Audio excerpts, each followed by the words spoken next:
અમદાવાદના નવરંગપુરા કમલા સોસાયટીના બંગલોમાં ઘરફોડ ચોરીની ઘટના સામે આવી છે। 14 લાખની ઘરફોડ ચોરી કરવામાં આવી તો ચોરીનો ભેદ ઉકેલવા પોલીસે 300 સીસીટીવી તપાસ્યા છે, જે બાદ 3 આરોપીઓ સામે ગુનો નોંધવામાં આવ્યો છે। ચોરીની આ ઘટનામાં પોલીસે પરેશ અને શૈલેષ નામના 2 આરોપીઓની ધરપકડ કરી છે। સોના ચાંદીના દાગીના સહિત 10,99,000નો મુદ્દામાલ કબજે કર્યો છે। આ ચોરો ખાસ કરીને 2 દિવસ કે અઠવાડિયાથી બંધ મકાનોને જ ટાર્ગેટ કરતા હતા। સોસાયટી અને મકાનની લાંબા સમયથી તેઓ જાણકારી મેળવી લેતા, જે બાદ ઝાડ ટ્રીમિંગ કરવાના બહાને સોસાયટીમાં જઈને બંધ મકાનની રેકી કરી તેને નિશાન બનાવતા હતા।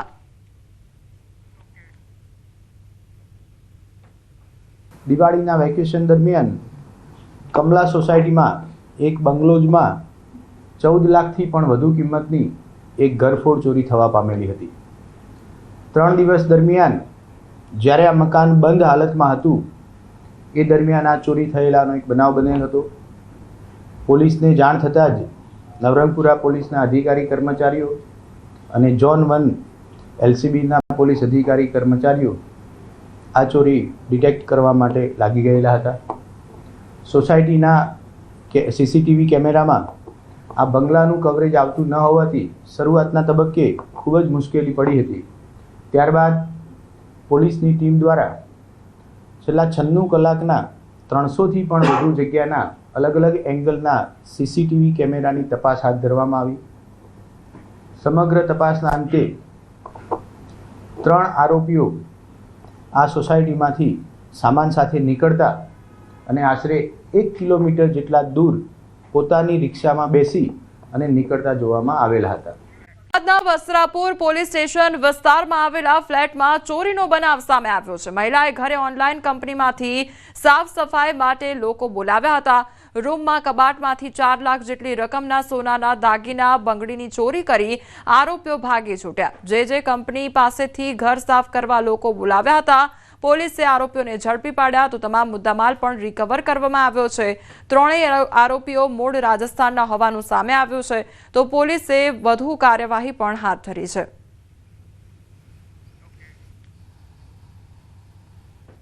વસ્ત્રાપુર પોલીસ સ્ટેશનની અંદર હમણાં એક ગુનો દાખલ કરવામાં આવ્યો છે, જેમાં બહારની એજન્સી દ્વારા સફાઈ કામદારોને આપણે બોલાવીએ છીએ। એવી એક કંપની છે જે ક્લિનિક કંપની પાસેથી જયાબેન ભરતકુમાર પટેલ, જે વસ્ત્રાપુર વિસ્તારમાં રહે છે, તેમનું ઘર સાફસૂફ કરવાનું હોય તો તેમને આ કંપની સાથે કોન્ટેક કરી અને માણસો બોલાવ્યા હતા। સફાઈ દરમિયાન યુક્તિ પ્રયુક્તિ વાપરી અને 4 લાખ રૂપિયા જેવી માતબર રકમના ઘરેણામાં સોનાનો સેટ, સોનાની બંગડી, બ્રેસલેટ અને કૃષ્ણ ભગવાનનું પેન્ડલવાળું સોનાનું એમ કુલ 4 લાખ રૂપિયાનો મુદ્દામાલ ચોરી ગયેલા। જે હકીકતની ફરિયાદ વસ્ત્રાપુર પોલીસ સ્ટેશનમાં દાખલ થતાં તાત્કાલિક પોલીસ હરકતમાં આવી। કોલ ડિટેલ્સના આધારે એ લોકોને ત્યાં 2 જણને દબોચી લીધા। એક જે આરોપી હતો આ કામમાં, અર્જુન શંકરલાલ, બીજા છે લોકેશ અને સુનિલ, તો એને મહેસાણાથી પણ અમે એને પકડી લીધો છે। ન્યૂઝ 18ના અહેવાલની ધારદાર અસર જોવા મળી છે। સુરભી ડેરીને સીલ કરવામાં આવી છે, તો નકલી પનીરનું વેચાણ કરતી હતી આ ડેરી, અને નકલી પનીર ઝડપાયા બાદ પણ ડેરી ચાલુ હતી તો દુકાનદારે વેચાણ ચાલુ રાખતા અહેવાલ પ્રસારિત કરવામાં આવ્યો હતો। 754 કિલો નકલી પનીર મળ્યા છતાં પણ ડેરી બંધ નહોતી કરવામાં આવી। અંતે ડેરીને સીલ કરવામાં આવી છે। તો ન્યૂઝ 18ના અહેવાલની આ ધારદાર અસર જોવા મળી છે। સુરત ખાતે આ ન્યૂઝ 18ના અહેવાલની ધારદાર અસર જોવા મળી છે। સુરભી ડેરીને સીલ મારી દેવામાં આવ્યું છે, જે નકલી પનીરનું વેચાણ કરવામાં આવી રહ્યું હતું। ત્યારબાદ અહેવાલ પ્રસારિત કરવામાં આવ્યો હતો અને હવે જે આ સુરભી ડેરી છે તેને સીલ મારી દેવામાં આવી છે।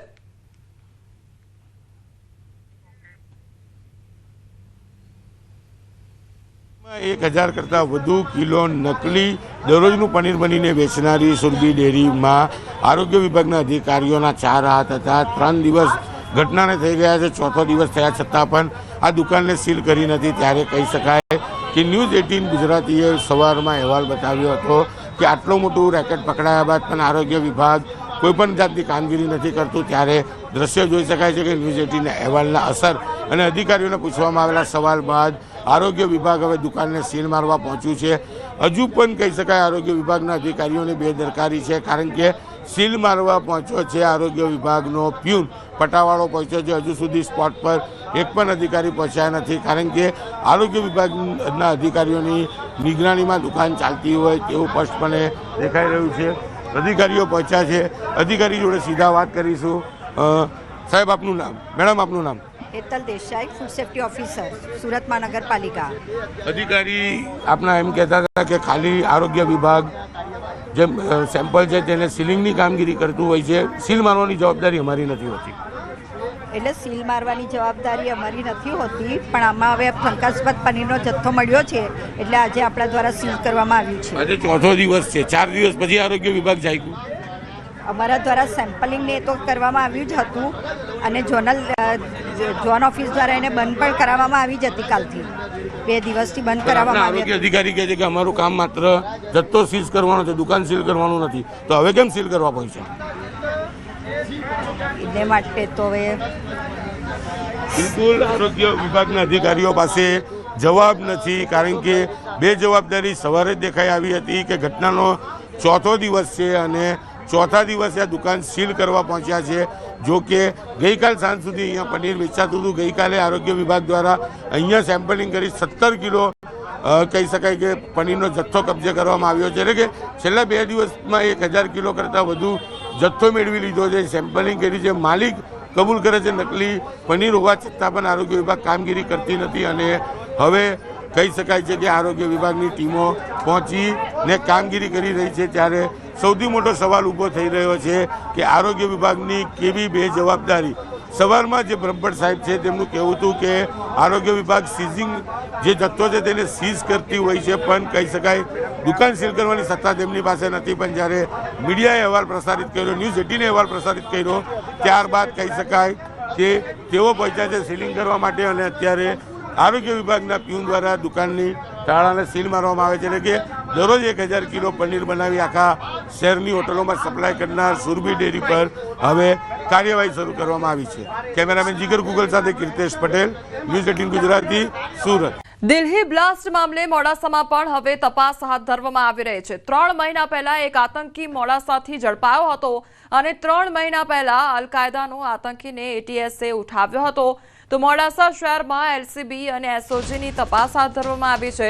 છેલ્લા 2 દિવસમાં વિવિધ વિસ્તારમાં કડક ચેકિંગ હાથ ધરવામાં આવ્યું. તો ભૂતકાળમાં સિમી સંગઠનના સંપર્ક મામલે પણ પોલીસ હવે સક્રિય થઈ છે. આગળ માંગરોળમાં 2 શંકાસ્પદ શખ્સોને ઝડપી પાડવામાં આવ્યા છે. તો પોલીસે બંને શખ્સોની પૂછપરછ શરૂ કરી છે. બંને યુવાનો કાશ્મીરના ફાગલા ગામના રહેવાસી હોવાનું સામે આવ્યું છે. તો મદ્રેસામાંથી દાન મેળવતા હોવાનું સામે આવ્યું છે.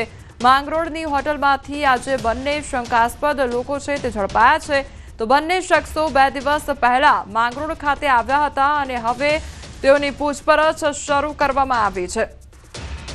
તો માંગરોળનો આ બનાવ સામે આવ્યો છે કે જ્યાં 2 શંકાસ્પદ વ્યક્તિ છે તે લોકોને ઝડપી પાડવામાં આવ્યા છે. સંવાદદાતા અમારી સાથે જોડાઈ ગયા છે.